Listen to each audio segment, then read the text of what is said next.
I'm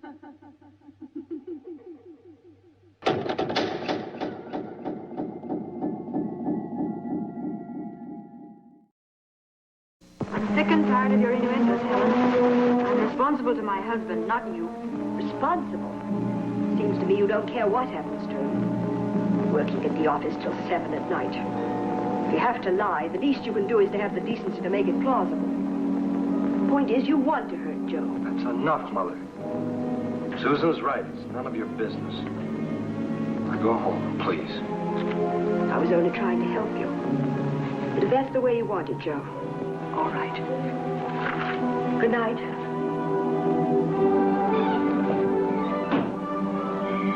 I'm sorry, Joe. I didn't mean to blow up. But she's got no right to. Don't say that to me. I know what you are. Who's the other man, Susan? Oh, won't this ever end? I've told you there isn't anyone else. I had a chance to get in some overtime at the office. That's it. Squash me down to size. Remind me how tough it is supporting an invalid.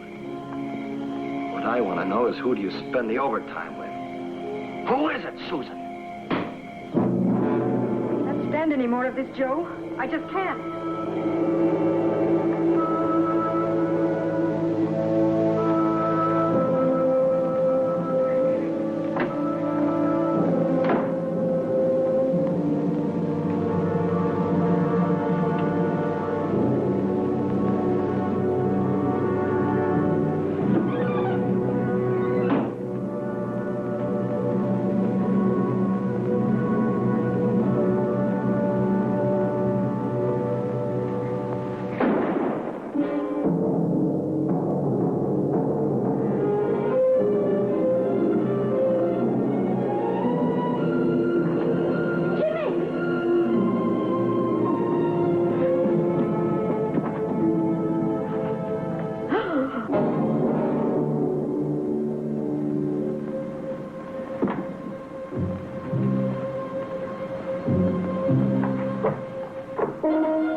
The head of a corporation I represented had asked me to give legal assistance to his secretary, a girl named Susan Carter, whose invalid husband had committed suicide.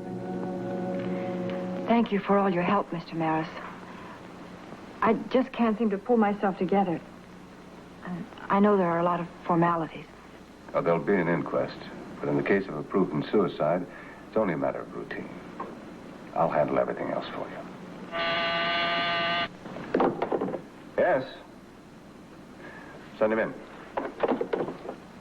It's Lieutenant Weston, a detective. He wants to talk to you for a few minutes. How are you, Hub? Down fine. Miss Carter, this is Lieutenant Weston. How do you do? What can we do for you? Well, there's a couple of things in Mrs. Carter's original statement I'd like to go over with her. Sir? Mrs. Carter, you said you and your husband had had a quarrel just prior to the shooting. What was it about? Concerned Helen, that's Joe's mother. It was Joe's birthday, and she'd been there all day. As usual, she'd managed to depress him. So he took it out on me. He was depressed about what? Joe had been partially paralyzed for over a year from an auto accident. The doctors agreed he'd never walk again. But Helen refused to believe this. She kept insisting that Joe could force himself to recover. He knew better. Didn't your husband make an accusation against you that you were interested in another man? Is this necessary right now? It's all right, Mr. Maris. That was another of Helen's tactics. She made some wild, ridiculous statements about me. It would never have occurred to Joe. But after she'd worked on him for a couple of hours, he had to get the poison out of his system. What about the gun? I don't know how Joe got it. Isn't there some way you can check on that? Yes. The gun belonged to the manager of your building. Tom Barnes? But how did Joe get it? According to Barnes, Joe asked him for it about a month ago. He didn't want you to know. Well, isn't that natural, since Joe was intending to use it on himself? It might be, except for one thing. Joe didn't commit suicide. He was murdered. Oh, no. That's not possible. Murder? How? Now, the angle and impact of the bullet proves that the gun had to be held in this position, making it physically impossible for Joe to have used it on himself. Now, the lab report fully explains that. No prints. Nothing usable that was smudged. I don't understand. The gun was in Joe's hand, Well, somebody put it there, Mrs. Carter, afterwards. but Joe was alone from the time I left the apartment. Well, I want to go over that part again. His mother left first, Yes, through the back. and that left you and Joe here alone. For how long? Less than a minute. He wheeled himself over to where I was standing, slapped me, and then I ran out. I see. Oh, would you show me where you went?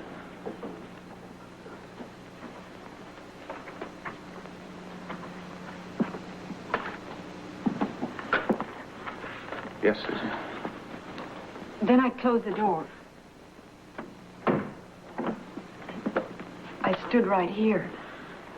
I was crying. Did you hear anything inside? Not till the shot. Then you opened the door and saw Barnes kneeling beside Joe's body. Except I didn't do it as quickly as all that. When I heard the shot, I was stunned. I couldn't move. Well, how long did you stand here, Mrs. Carter? 10 seconds? 5? I really don't know. I couldn't say for sure. I see. Well, thank you very much, Mrs. Carter. I was going to take the rubbish cans out front when I heard the argument. How were you able to hear it? Through this window. It was open. Did you see or hear anybody leave? No, I heard the back screen door open and close. It's around the corner, so I couldn't see. But from what was said, I imagine Joe's mother left. How long did you stand here? Till I heard the shot. Let's go around the back.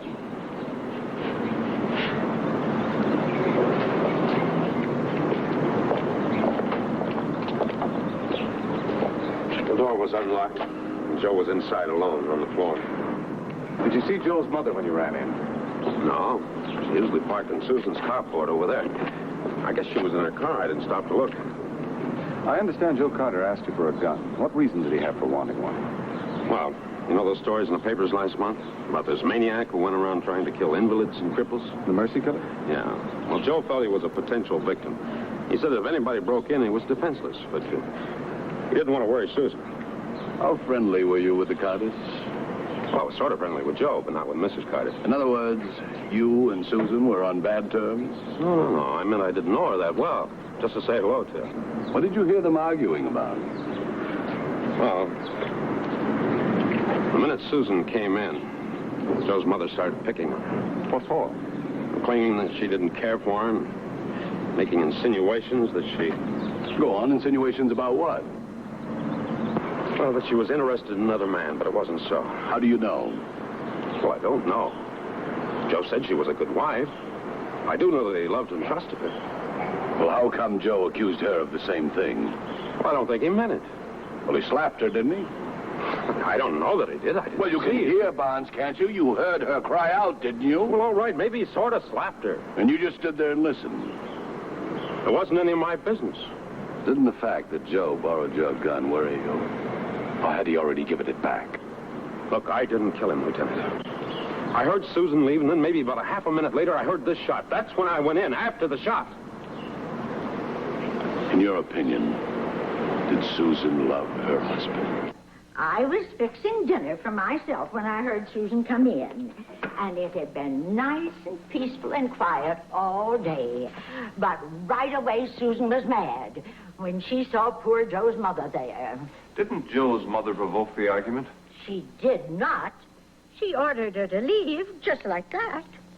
Which way did she leave? Out through the back. And then Susan told Joe that she was through with him. Then I heard her open and close the front door. That's when Susan left the apartment. Well, I couldn't say for sure about that. I didn't see her. I only heard the front door slam shut. And then there was the shot. And I ran out into the hall just as the newsboy was leaving. Newsboy? Do you know his name? Well, yes, Jimmy Turner. He works for the Daily Bulletin. Anyway, I went right down to the Carter's apartment, and there was Susan and Mr. Barnes standing over the body. Was Barnes friendly with the Carters? Oh, he was very considerate of Joe. He was always stopping in to see if there was anything he could do for him. Was he friendly with Susan, too? Oh, once in a while, he'd stop in for a visit in the evening when she was there. Miss Nass, did you ever see Susan and Barnes alone together? Susan? And Mr. Barnes?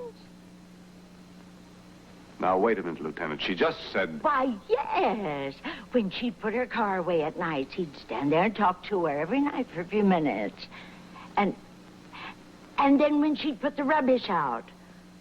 Oh, yes, I've heard them whispering and laughing together. Isn't it possible they were just talking about Joe and how they could help him? I don't believe you were forceful about it. In any event, Joe had complete faith in himself. I had this put in shortly after the accident. He'd been a champion swimmer in school, and he was teaching himself to swim all over again. Were you aware of his periods of depression, Mrs. Carter? May I speak bluntly, gentlemen? The only time I ever saw Joe depressed was when Susan had said or done something to provoke him.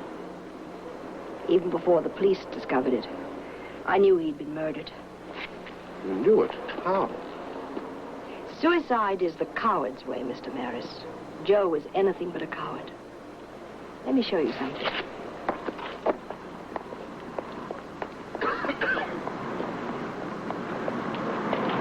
More than anything else, this expressed Joe's creed in life. The one thing he believed in completely. It looks as if it were made by a child. He was 7 years old when he made it. His father had just died. I told him that he was the man of the house now. Who gave him the idea? I did. Ever since he was a baby, I taught him that these words were the key to success and happiness. The day he made this, he told me that one day I'd be very proud of him. I always was. Whatever he did, he excelled at. Well, let's get back to your original statement, Mrs. Carter. You said you left through the back. Yes, I was just about to drive off when I heard the shot. While you were in your car, you had an unobstructed view of the back door. Yes? And after you heard the shot, did you see Tom Barnes? Mr. Barnes was in there with Joe when I entered. Well, then, how did he get there? I'll tell you how. You were standing right here when Joe's mother came out. That's why she didn't see you. The second she came out, you slipped inside. Maybe you waited in the back hall till Susan left, I don't know. But you were in the apartment before the shot was fired. No, I wasn't. Susan, you know I didn't kill Joe. Of course I do. Lieutenant, I'm sorry, Mrs. Carter, but we have enough evidence to hold him for questioning. what evidence? The gun, the fact that nobody saw him entering the apartment after the shot was fired, and your own admission that you saw him kneeling beside Joe's body when you entered. What about the motive? I've got a pretty good idea about that, Herb, but I don't want to tell anybody about it until I can prove it. I wouldn't want you to accuse me of slander, Counselor. Let's go. Did you check the newsboy? Yes, Herb, I did. And you know something? He had absolutely no motive for killing Joe Carter. As a matter of fact, he thought Joe was a great guy who just had a lot of tough luck, that's all. John, did you ever catch that Mercy killer? No. But we will.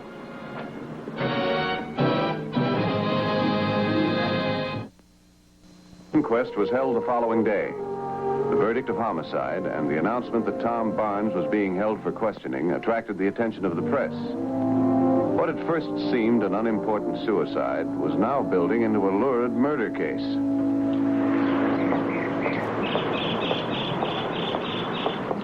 How did you dare tell the reporters that Joe and I weren't happy? Because it was true. And at least I didn't bring dishonor on my son's memory by the vicious lie that he talked about suicide. Look, you've both been through an ordeal. There's nothing to be gained by attacking us. All I'm interested in is defending my son's name. By suggesting that his wife was interested in other men? Is that your idea of defending his name? The truth can never hurt the innocent. Then tell the truth. Tell about all the little tricks you used to try to get us to live with you so that you could completely dominate Joe. Susan, listen to me. The courthouse parking lot is no place for a family battle. Not unless you want an unflattering picture of yourself on the front pages of the newspaper. I just want Helen to admit that she has no foundation for the accusations she made about Tom Barnes and myself. It's possible I may have been wrong about Mr. Barnes. What do you mean by wrong? In being so positive that he didn't enter the back door after the shot was fired.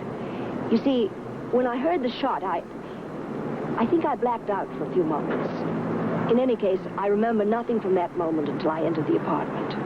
Well, this is going to hurt our case against Barnes. Perhaps you should re-examine the case, Lieutenant. I wouldn't want to see an innocent man go on trial.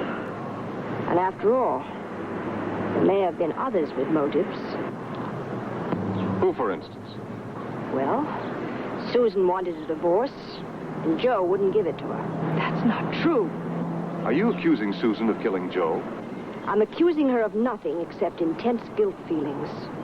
Every time she walked into her home, she was reminded of the fact that Joe's injury was her fault. I was driving, yes.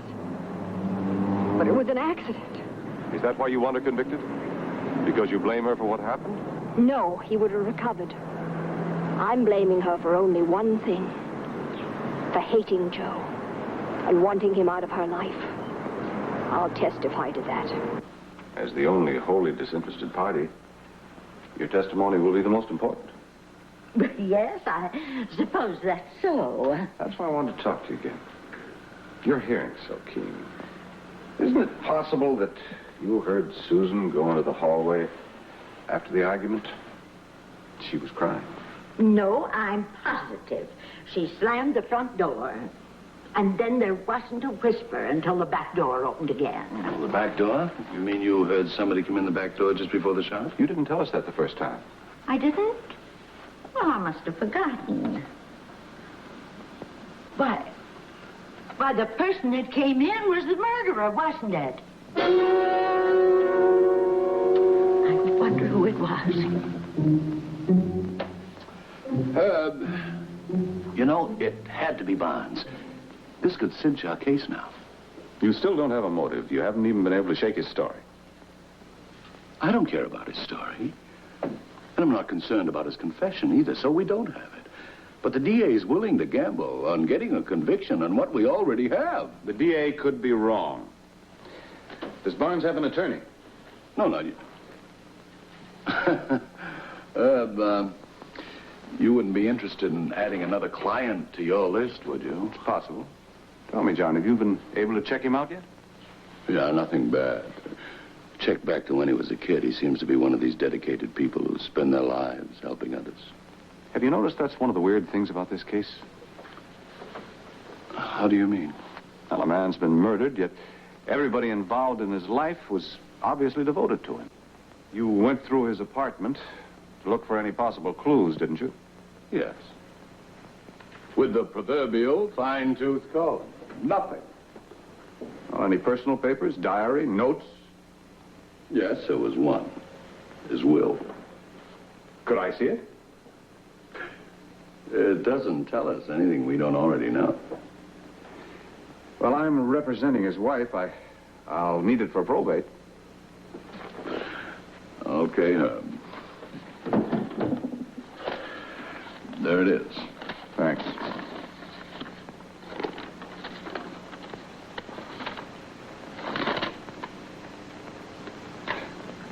What do you make of this codicil, John? I don't know. Hopefulness, maybe. Or despondency? This could mean something. Herb, he didn't commit suicide. Whatever its meaning is, it's lost now. Not necessarily. I'd like to get Helen and Susan together before the trial. I'd like to find out what this means to them. Good luck. Thanks. Joe wrote this a month before his death. I quote, I, Joseph Carter, do hereby give and bequeath to my wife, Susan, all of my worldly possessions, with the following exceptions. To my cherished mother, Helen Carter, I give my high school and college scrapbooks. Credit for the achievements mentioned therein belong to her. And to my friend Tom Barnes, who so cheerfully devoted time and attention to me, I give my chess set. Joseph Carter. You see, Joe and Tom were good friends. There's a codicil. Give the wheelchair to my mother for the victory celebration. The victory celebration? What did he mean by that, Mrs. Carter? I used to say to him, the day he got out of that wheelchair and walked again, we'd celebrate. The way we used to when he'd won a football game. No, that's not what he meant at all. Don't you see, Mr. Maris? Joe wrote that with bitter sarcasm. He knew he'd never walk again. That's a lie. He had faith in himself. No, Helen. Not your blind, impossible, superhuman faith. Maybe that's why I loved him so much. He wanted to admit his own weakness. He needed someone who didn't expect the impossible from him. Coming from you, that's almost laughable. You wouldn't even take care of him for the few hours you were home. I was trying to prove to him that he was still capable of making a life for himself. You didn't want him to recover. You even stopped me from taking him home every day for the therapy he needed. I found Joe crying when I came home that night. That's not true. Joe never cried, not even as a child.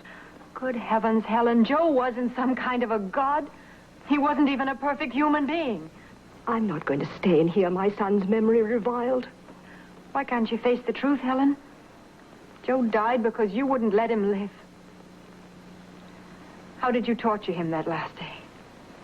Did you order him to get up out of the wheelchair and walk? Is that why he tried to commit suicide? He didn't. He was only pretending. Pretending, Helen? That he was going to shoot himself? No. What do you mean he was only pretending? I don't know. This girl's almost driven me out of my mind with her terrible lies. Susan wasn't lying, Helen. I think everything she said is true. You just proved it. I don't know what you're talking about. I want to go home.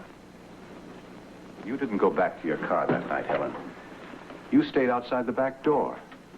You heard Susan leave. You went back inside to see Joe. That explains the door opening and closing again just before the shot. No. You saw the gun in Joe's hand. You tried to get it away from him. In your shock, you ran into the kitchen. That's why Barnes didn't see you when he ran in. When you appeared, it looked as if you'd come in through the back door. And you're trying to get the gun away from Joe. Accounts for the angle the bullet was fired. He was crying. He had the gun in his hand, but he was only trying to frighten me. It was all my fault. Joe wouldn't have done anything like that. It went off accidentally.